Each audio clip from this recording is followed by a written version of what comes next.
Welcome to the Oregon Fly Fishing blog. Today we're going to tie my version of a stimulator. Purple is all the craze lately, and so I think what we'll do here is kind of bring the stimulator into the modern age and do a purple version. What I've got here is a 2312 TMC, and you can tie this in a variety of sizes. I've got this in a size 8 right here. What I'm first going to do is tie in a little section or clump of cow elk, and I'm just going to cut that off the hide there.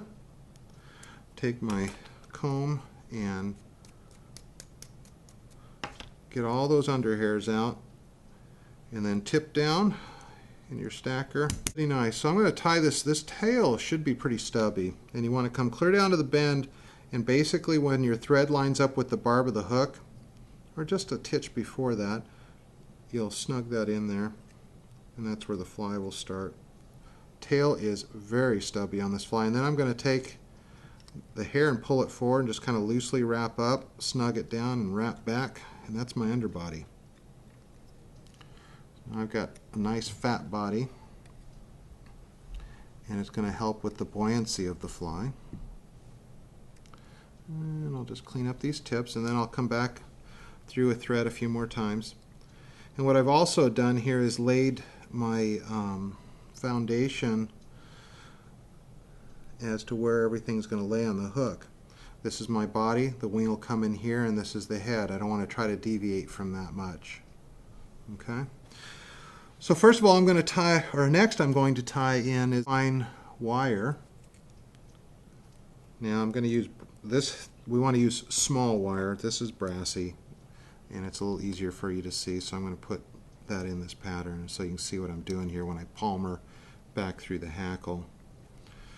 But fine wire, silver, and then next we're going to dub with some purple UV ice dub from Hairline.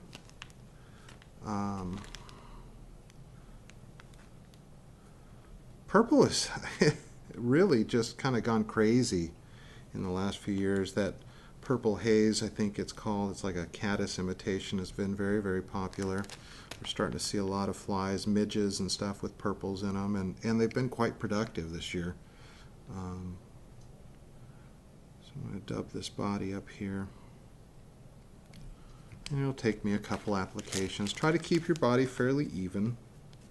And if you have trouble getting your dubbing to stick, I do it. Moisten my fingers, rub them together till they get tacky, and then I can really put the grip on it. And the other thing you can do is add a little bit of wax to your thread, just to help get things to seat. Okay, so I've got my body pretty good and even. I'm going to go ahead and take a brown hackle.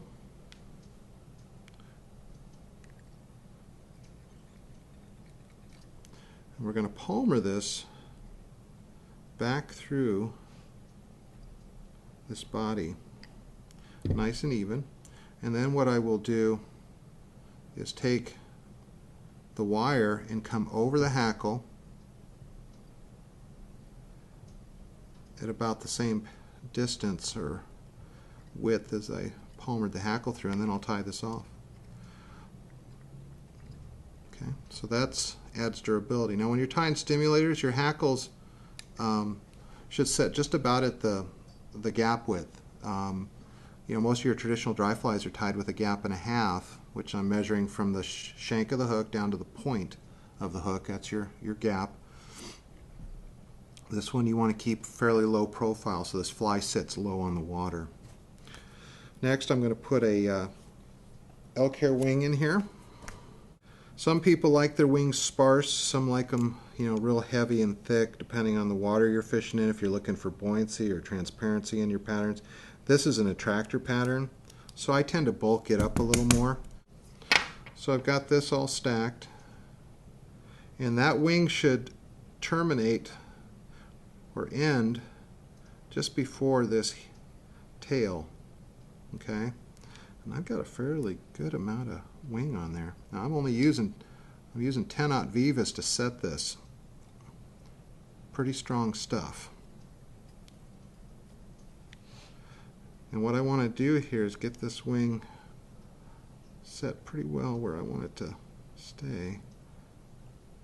And there's the advantage of the lighter thread, is I can put a lot more wraps on it.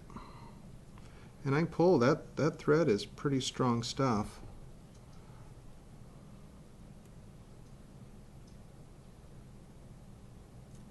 Normally I would hold on to that hair until I'd gotten it clipped off, but I let go of it, which is bad. So I'm just going to do this, and this is just a little trim up job. And then I'm going to lay the thread through it and then come back and clean it up if I need to. But I want this hair, I want it underneath the head for buoyancy and for the taper. You don't want, this big drop off from your wing into your thorax of this fly. Okay, so I've got that wing set, and that's a pretty thick wing. Next I need is a grizzly hackle. So I'll take that and tie it in at the base of the wing. Okay. And then I'm going to dub with some olive ice dub. And this almost has the essence of peacock in it. It's fairly bright and olive. You could use the peacock, but this has just got a little more pop to it.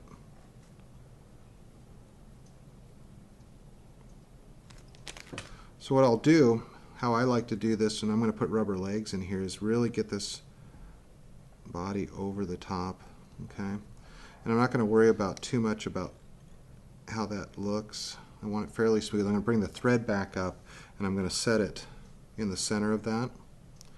And then I'm going to take my legs and I'm going to tie one on one side,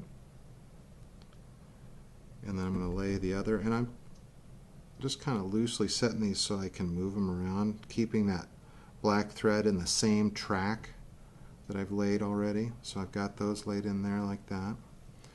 And then I'm going to cinch it down a little tighter, get everything set, a couple more wraps, and then I'll take a little bit of olive dubbing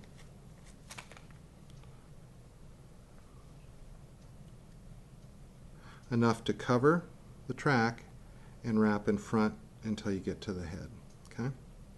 So I might have got a little much here, but we'll see.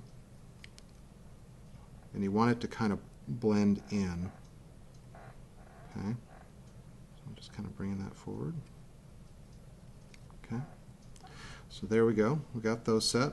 So now I'm going to take my hackle and bring this through. And you got to manipulate those legs a little bit.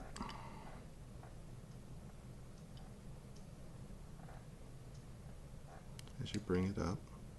You don't want to pin your rubber legs down. I mean, you want them to be out there flapping. And you can use purple rubber for the legs as well.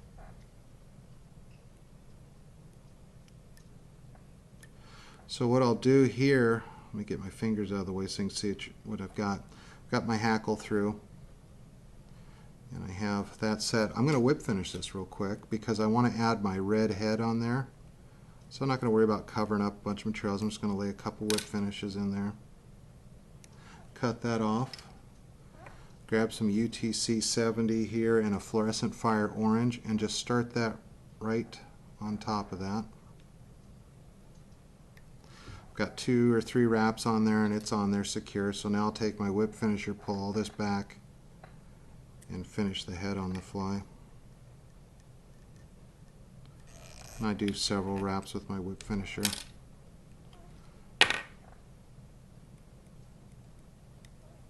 And there you have the Tony's purple stimulator, and I just trim these legs back to the desired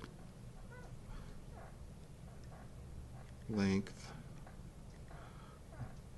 Kind of a So there's a Tony's stimulator with the purple body and some rubber legs.